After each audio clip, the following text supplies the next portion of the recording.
Jeg har valgt at blive medlem af Danske Malermestre, fordi jeg synes, det lå naturligt til, at jeg gerne ville ud og til at vise, at jeg var en del af en større organisation, så man vidste også, at man kan stole på. Jeg hedder Lone.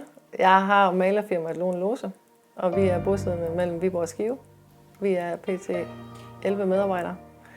Vi beskæftiger os mest med private kunder, men har også sideløbende nogle større projekter der. Jeg synes, det er vigtigt, at man har et sted, man kan ringe hen, hvis man er i tvivl om noget. Det kan være nogle ting, hvor man måske har taget nogle samtaler og dialog med nogle medarbejdere om nogle forskellige emner, så hvor man synes, man går lidt i stå, og så kan man ringe og sige, nu står jeg i den her situation, hvad gør vi?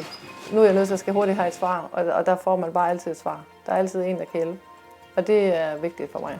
Jeg har et eksempel på, at jeg har haft brug for noget hjælp fra Danske Malermestre i en sag, hvor en enkelt gang har stået i, at jeg ikke er enig med kunden om arbejdets udførelse var korrekt. Og trods det, at man opfører sig pænt, når man snakker om tingene, og man ikke kan nå til enighed, ender med, at vi så skal have Allan og Lilian med ud. Så trods det er det samme. Så finder vi en enighed, og de har den her fra Danske Malermestres side, at man er sikker på, at man har nogen i ryggen, og at der er en autoritet, der ligesom stiller op og siger, at det er det her, vi gør, og de tager det seriøst, og jeg fik jo aftalen i stand i løbet af få dage.